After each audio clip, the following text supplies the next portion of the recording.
Hello, and welcome to Creepycore and Folklore, the show about creatures, encounters, old tales, and myths. I'm your host, Iona Wayland, a dark fantasy author, mental health professional, and overall curious person. I want to join other spooky souls and hear about these unusual stories.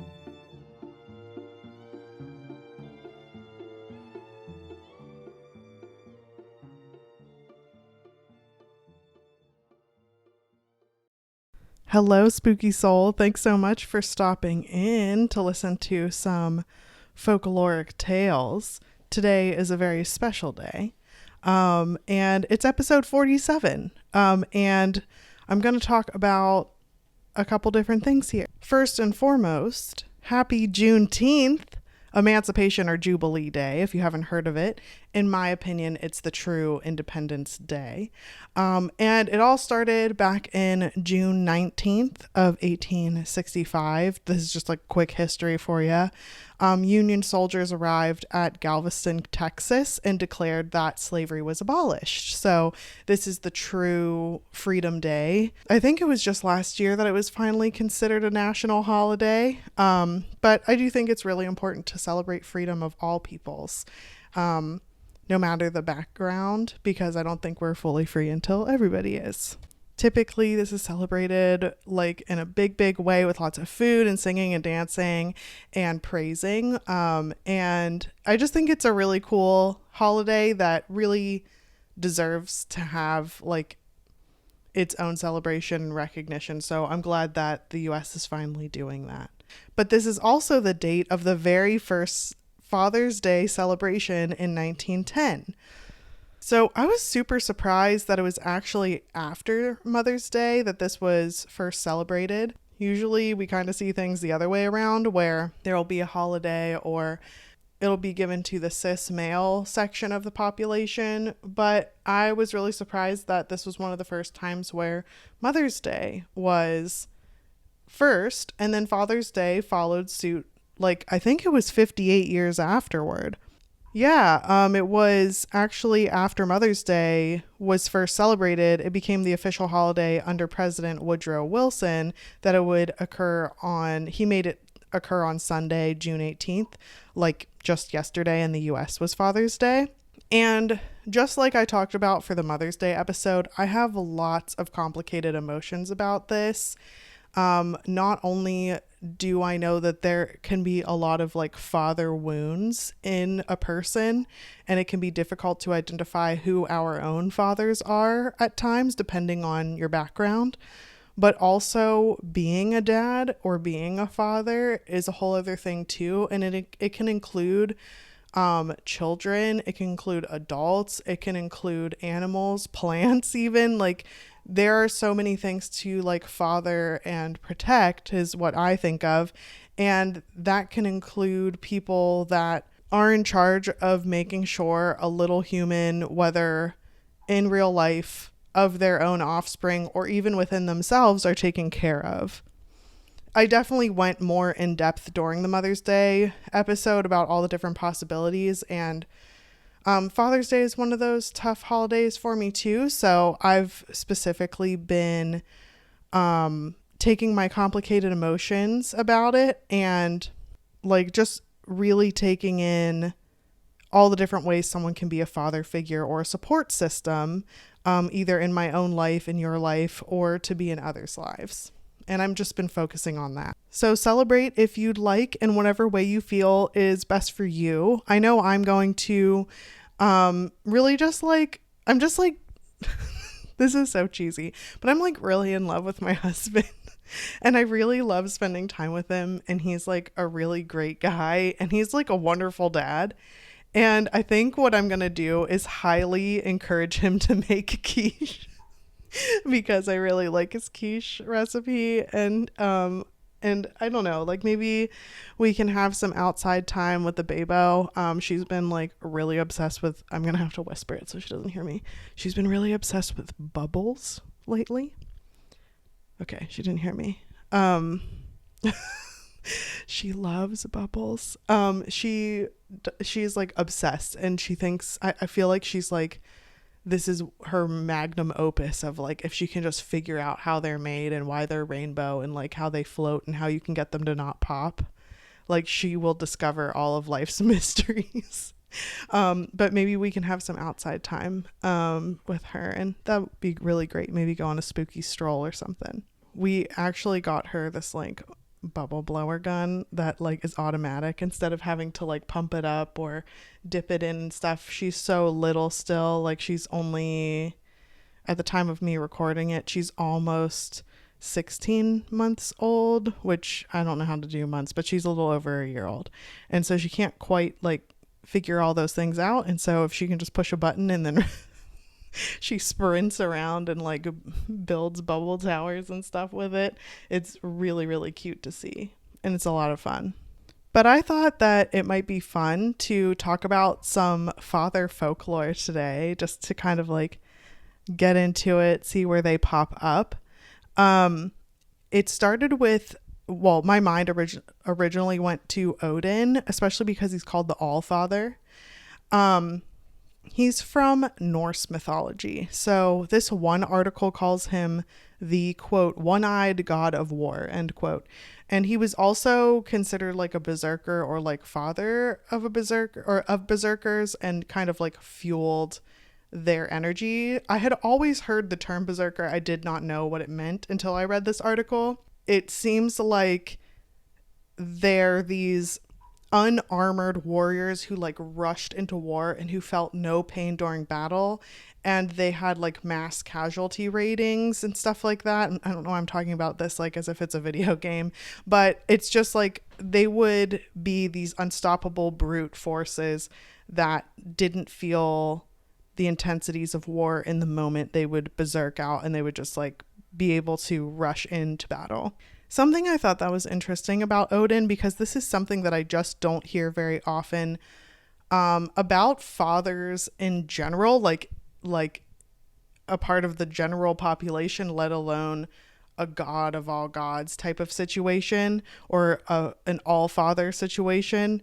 He's the god of wisdom and poetry. And I thought that was a really cool combination, because I personally know people who have both wisdom and poetry who are men, but it's typically like societally there's like these schemas that they want us to keep men in, that are like they're soft and poetic, or they're old and wise. Like there are these weird combos that like must go together, even though that's not true. You can be wise and masculine and love poetry all at the same time. So I really liked that Odin was one of the kinds of gods that can really break down the boundaries and be like a complex being. So apparently he lived in Valhalla in Asgard.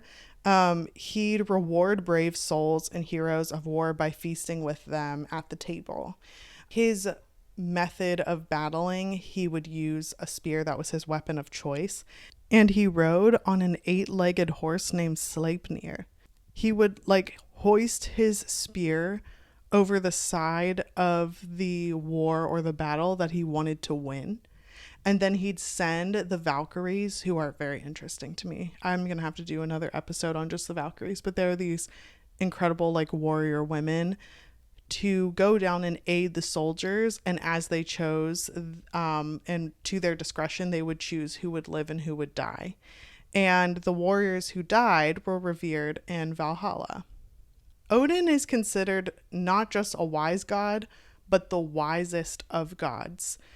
He's associated with knowledge, and learning is very, very important to him. He also has 2 ravens, which I thought were really cool. Their names are Huyin and Munin.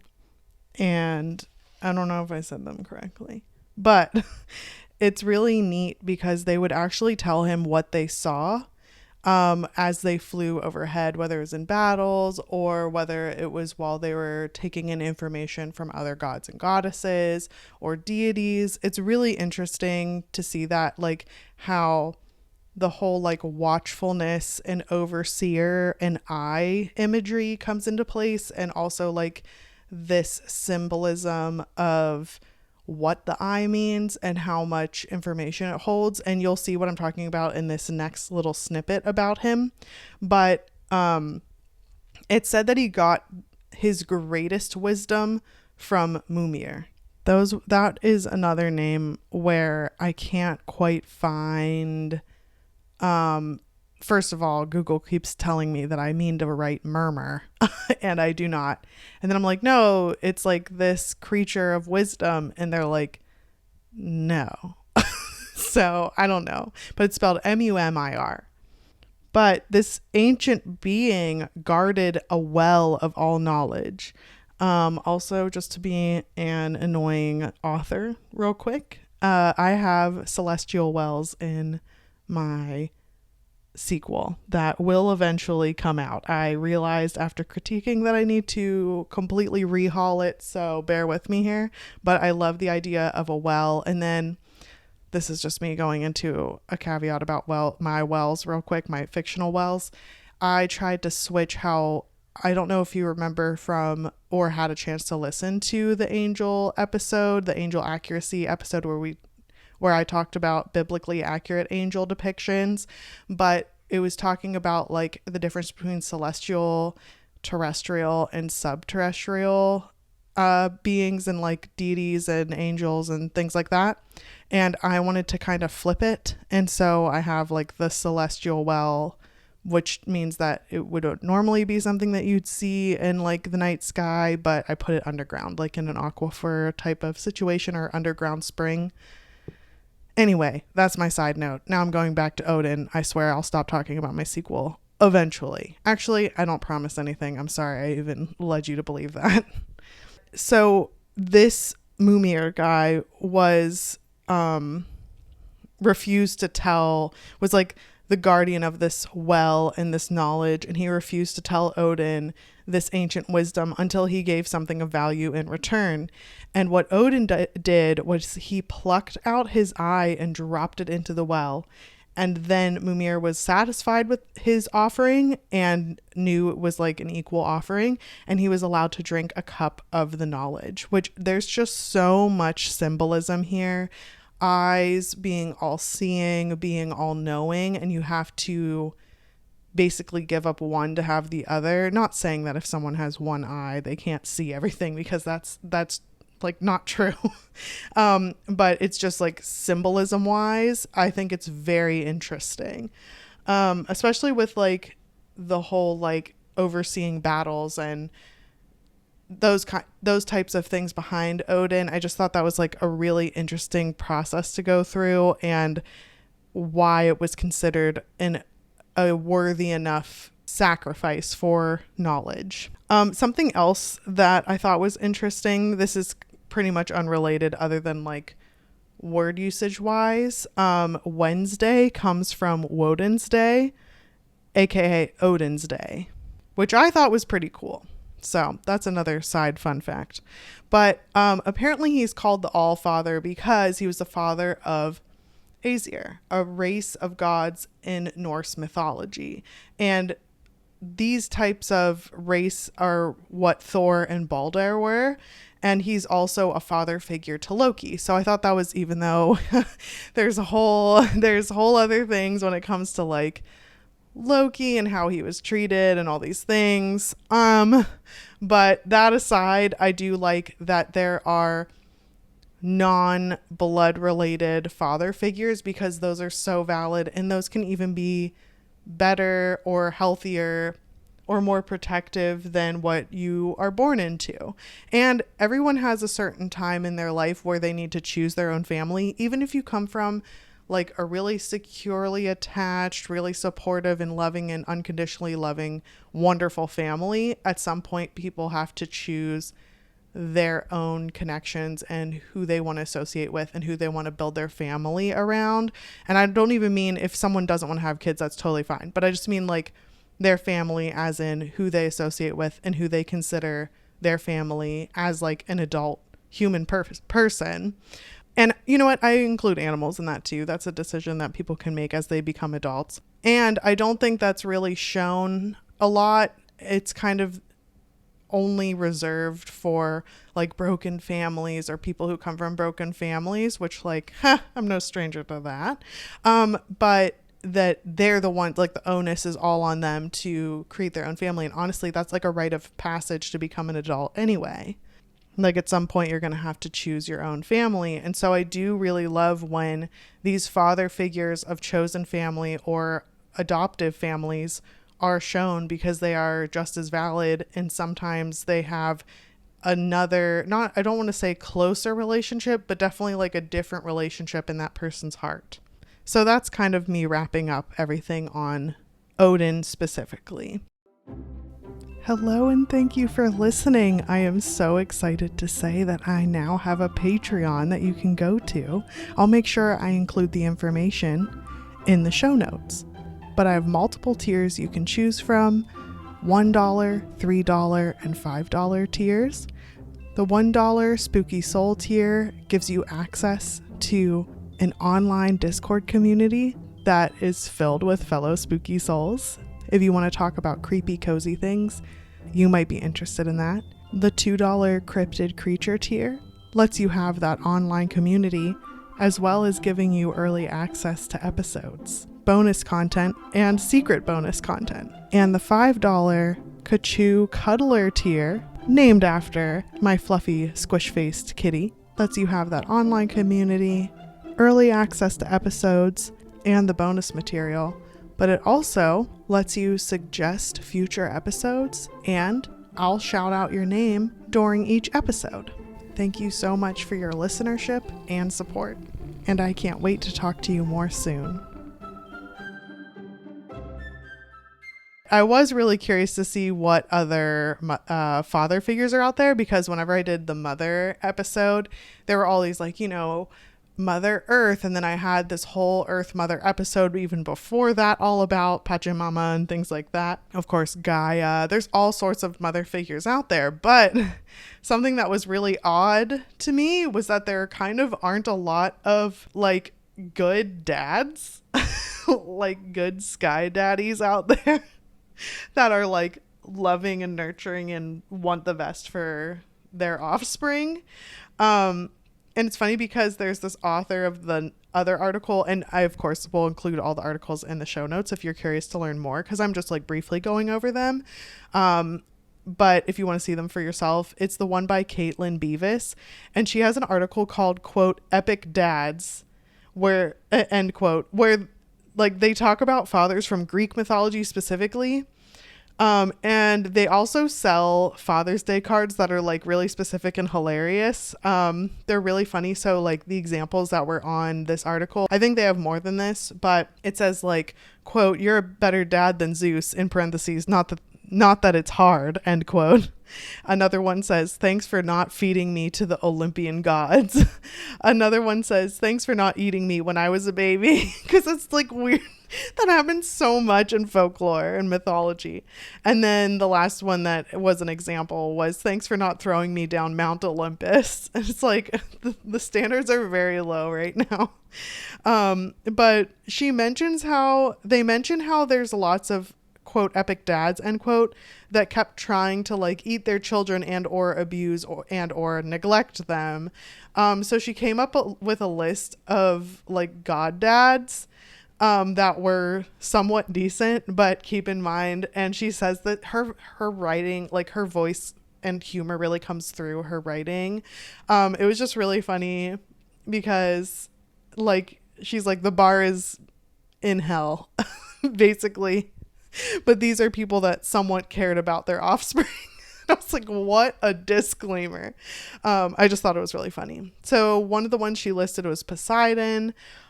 He's considered very protective of his children.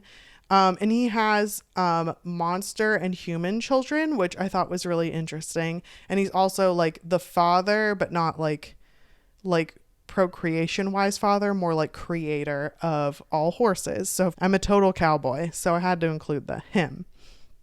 Then we've got King Polybus. So as you may already know, but in case you were like me and didn't, he's the king that took in Oedipus when he found him on a mountaintop abandoned. And Oedipus, this is where the Oedipus complex comes from. Oedipus was fated to murder his father and marry his mother. So he ran away from King Polybus's household so that he wouldn't accidentally do just that, or so he wouldn't fall into the trap of killing the dad that he loves and who like nurtured him his whole life. And it turns out that he ended up accidentally running back into his bio family and bio father and killing him and marrying his bio mother. Oh, sorry. Ugh. So, there were some holes in the plan here for sure, especially because I'm pretty sure Oedipus learned that he would do that. Like, I don't know the timeline. Like, I don't know. There's just some holes in the narrative. Like, didn't he know that he was taken in as a baby? Or when did this like fortune teller tell him his fate?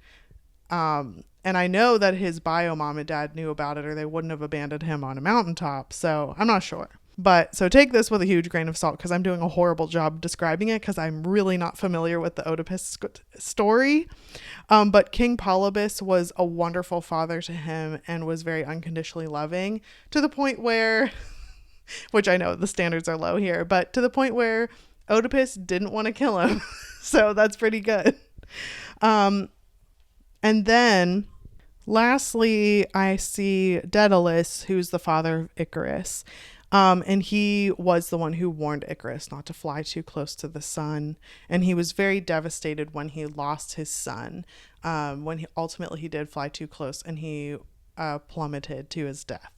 That's not heartwarming. This is a horrible story and it's very sad. But Daedalus was a really good dad and was trying to help him escape. And there were all these things going on that were really sad. I do wish that there were more instances of caring and consistent fathers in folklore. That kind of just means that we all need to be good dads, so that maybe someday there will be like folklore written about us. But there are incredible figures out there who make all the difference to the next generation and their own self and their inner child. I hope that you have a lovely day that's filled with compassion for yourself and any dependent humans and or animals that rely on you. And I hope you feel close and loved by others and your own personal self. Happy Father's Day. Happy Freedom Day. Happy summer solstice. May it bring you warmth and light in this next season. And I'll talk to you next week. Thanks to all you spooky souls out there for listening to Creepycore and Folklore. Follow on Instagram, Facebook, Twitter, and TikTok if you're looking for more uncanny content. If you have your own tales to tell, you can email creepycoreandfolklore@gmail.com. If you liked this, please leave a review wherever you get your podcasts, or tell a friend who might enjoy these stories to spread the word. If you're interested in dark fantasy, check out my Hollowverse series. Ashes is available now in paperback and ebook on Amazon and audiobook on Audible, and the sequel is underway. I'm Iona Wayland, and I'll see you next time.